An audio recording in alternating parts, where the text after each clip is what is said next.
साल 2098 में पृथ्वी से एक अंतरिक्ष यान नॉक्स 16 मंगल की ओर रवाना हुआ। इसमें 5 अंतरिक्ष यात्री थे, जिनका मिशन लाल ग्रह की सतह पर शोध करना था। लेकिन यात्रा के 45वें दिन यान का संचार अचानक टूट गया। धरती पर स्थित मिशन कंट्रोल सेंटर से लगातार सिग्नल भेजे जा रहे थे, लेकिन कोई जवाब नहीं आ रहा था। यान अंतरिक्ष में तैर रहा था, जैसे किसी अनदेखी शक्ति ने उसे जकड़ लिया हो। यान के अंदर कमांडर विवेक राव और उनकी टीम परेशान थी।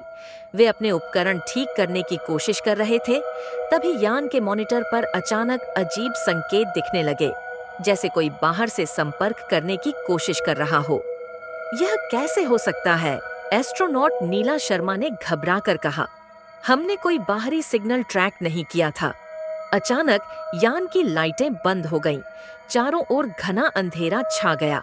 तभी एक ठंडी अजीबोगरीब आवाज आई, तुम यहाँ नहीं होने चाहिए थे। लाइट्स वापस आईं, लेकिन यान का माहौल अब पहले जैसा नहीं था। नीला को महसूस हुआ कि कोई उनके पीछे खड़ा है। उसने मुड़कर देखा, कोई नहीं था, लेकिन शीशे पर धुंधली परछाइयां नजर आ रही थीं।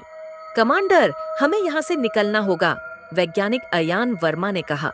विवेक कुछ कहने ही वाले थे कि अचानक यान का दरवाजा अपने आप खुलने लगा। बाहर सिर्फ अंतहीन अंधकार था, लेकिन उसमें कुछ था, कोई परछाई जो धीरे धीरे अंदर आ रही थी। टीम ने अपनी बंदूकें निकाल लीं, लेकिन कुछ भी मददगार साबित नहीं हुआ। वह छाया यान के अंदर समा गई और तभी सबकी आंखों के सामने अजीब दृश्य आने लगे। वे पृथ्वी पर अपने घरों में थे, लेकिन सब कुछ उल्टा पलटा था। यह हमारा दिमागी भ्रम है या कोई खेल खेल रहा है, विवेक चिल्लाया। अचानक पूरी टीम जोर से चीख उठी। मॉनिटर पर लाल अक्षरों में लिखा था, अब तुम वापस नहीं जा सकते। धरती पर वैज्ञानिकों ने लाख कोशिशें की, लेकिन नॉक्स 17 को कभी नहीं खोज पाए।